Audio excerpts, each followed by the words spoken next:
trio de parlementaires.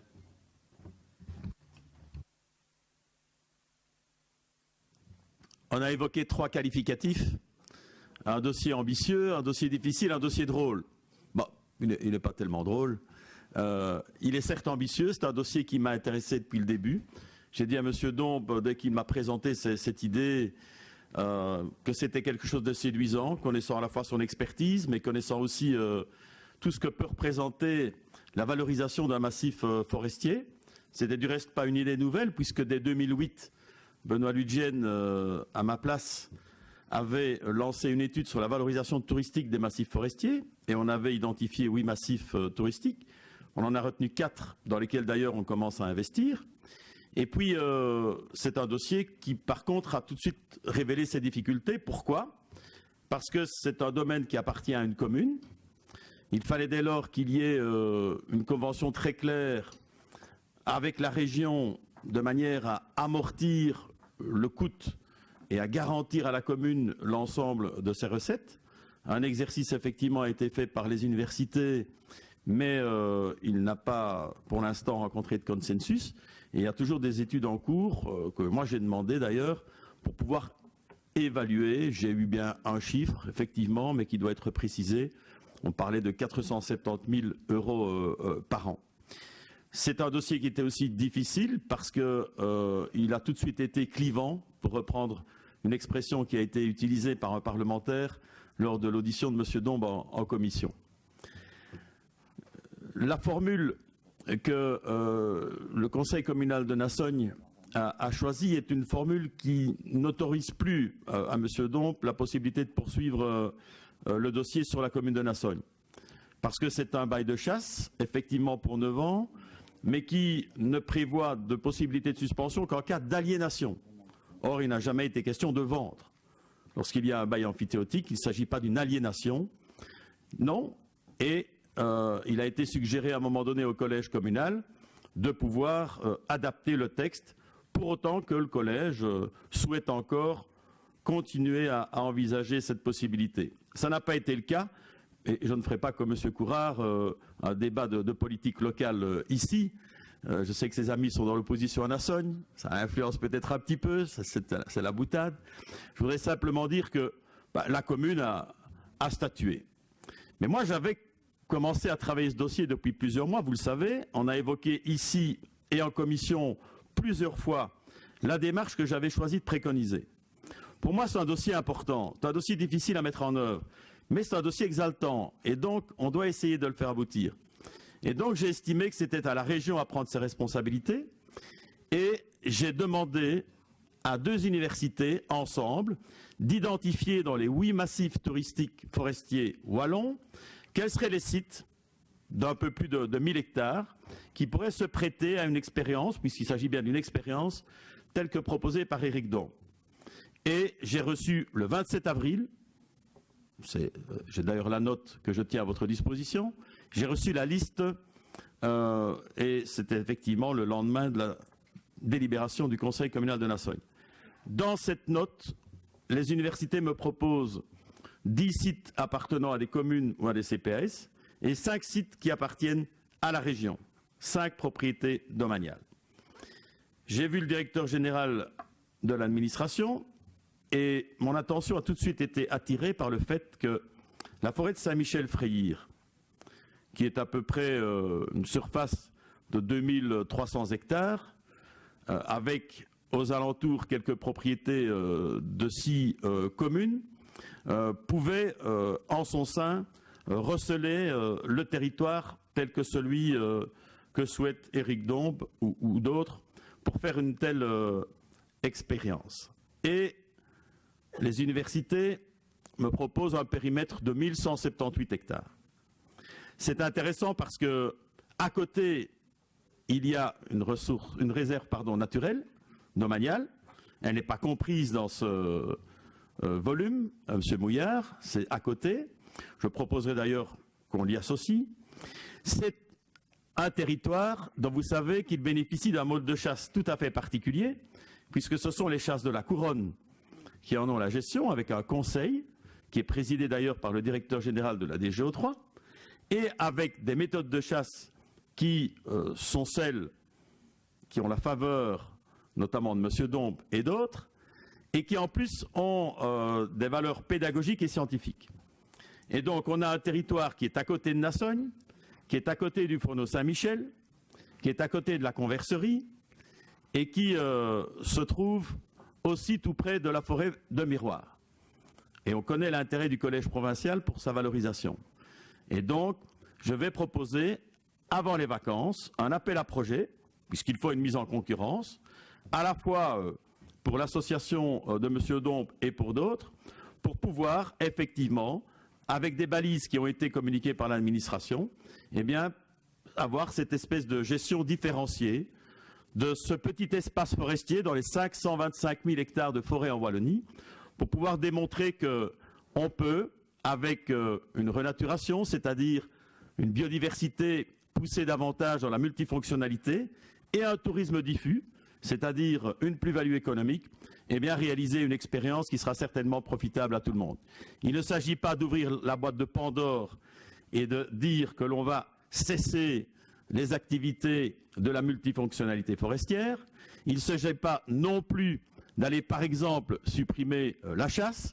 En ce qui concerne la chasse, il n'y a rien qui va changer du tout aux pratiques actuelles, mais il s'agit simplement de donner à un projet dont tout le monde a salué l'intérêt en commission les chances d'un aboutissement. Et M. Dombes sera sans doute, certainement même, parmi le ou les associations qui postuleront à pouvoir être l'opérateur en collaboration avec le DNF, qui n'aura qu'à se féliciter, à mon avis, de ce partenariat privé-public dans le cadre de cette expérience.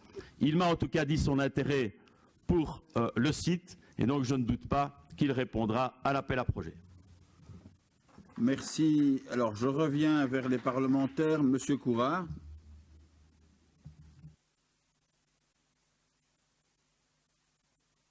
Merci, Monsieur le Président. Alors, rapidement, ce thème témoigne le malaise de certains par rapport à la chasse, et je dirais par rapport à certains chasseurs. Parce que, comme Monsieur le Ministre vient de le rappeler, je pense que les chasseurs n'ont pas de crainte à avoir. Mais je crois qu'il y a quand même une phobie qui s'est dégagée de ce dossier-là, peur que finalement ça ne crée des problèmes au niveau de la chasse, y compris dans d'autres chasses. Je pense que c'est bien que le ministre s'inscrive dans la solution alternative. Un projet de gestion différencié avec l'ambition régionale sera évidemment un bon projet. Ça démontrera que Nassogne a joué petit, qu'il a raté l'occasion, qu'il n'a pas eu d'ambition. Et le nouveau projet démontrera évidemment que Nassogne a commis une erreur, et c'est vraiment dommage de rater une telle plus-value. Donc j'espère vraiment que demain un nouveau projet pourra se concrétiser, et j'ai entièrement confiance au ministre et au gouvernement wallon. Merci, Monsieur le Ministre, pour cette réponse. Je n'aurai pas la même analyse que mon collègue Courard, puisque moi je peux comprendre que les pouvoirs locaux, qui ont déjà de grandes difficultés financières à l'heure actuelle, ne voyant pas de solution à court terme par rapport à ce projet, puisqu'il y avait plein d'incertitudes et il n'y avait en tout cas aucune certitude. Il faut reconnaître que le CDH était à la manœuvre à tous les étages, mais qu'il n'a pas pu faire avancer ce dossier plus qu'il ne devait. Il faut toujours se poser la question de savoir s'il ne faut pas modifier le code forestier pour pouvoir arriver à un tel projet, même celui avancé par Monsieur le Ministre. Moi, je suis convaincu que oui, nous en avons suffisamment discuté aujourd'hui, la dernière fois en commission, et aujourd'hui on ne voit rien à ce sujet.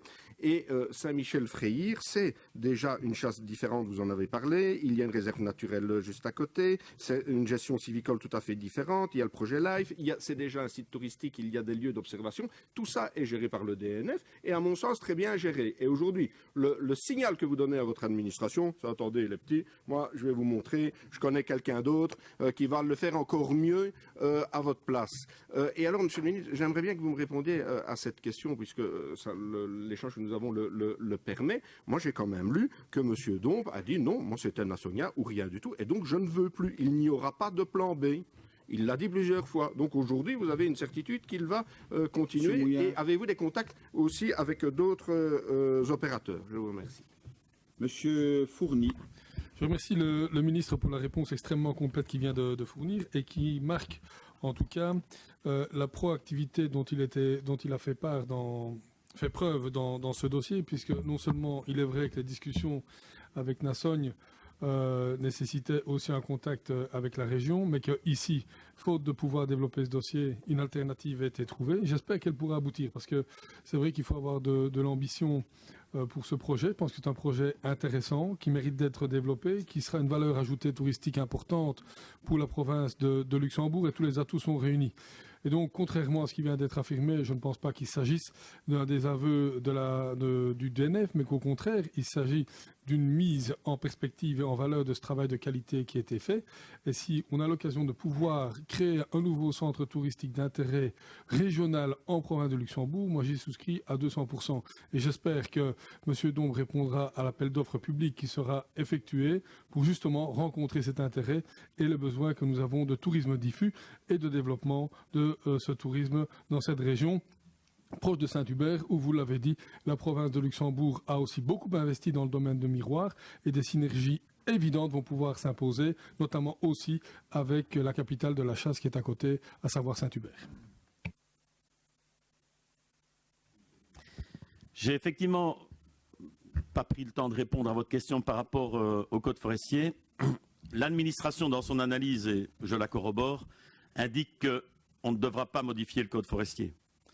D'autant plus que j'ai dit depuis le début que je maintiendrai le régime forestier. Je l'avais déjà dit pour Nassogne.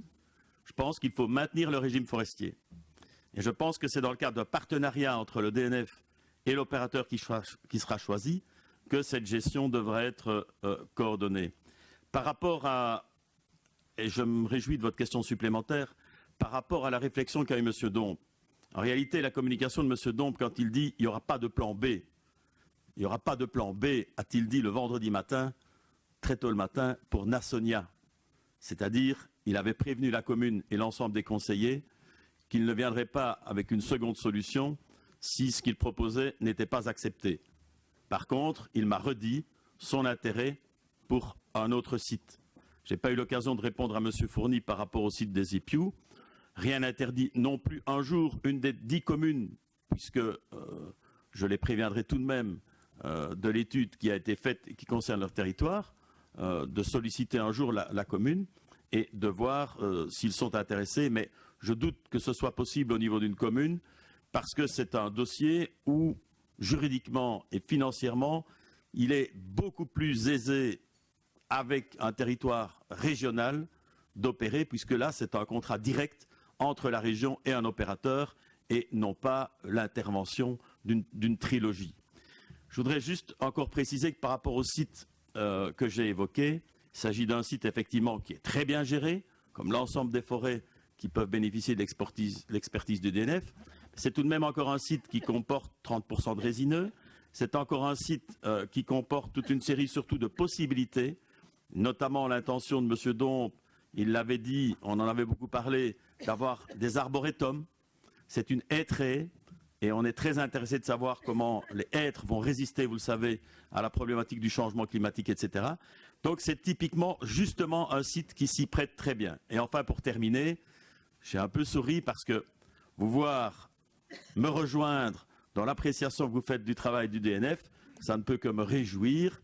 Ici, il n'a jamais été question, ni de la part de M. Dombe, ni de la part de personne, à travers son projet, de faire le procès de quelque agent, quel qu'il soit, du département Nature et Forêt. C'est une vieille administration, dans le beau sens du terme, qui a beaucoup d'expertise, mais c'est aussi une administration qui se réjouira de travailler avec un partenaire privé, quel qu'il soit, du moment qu'il est question d'intérêt général, ce qui est le cas dans ce projet.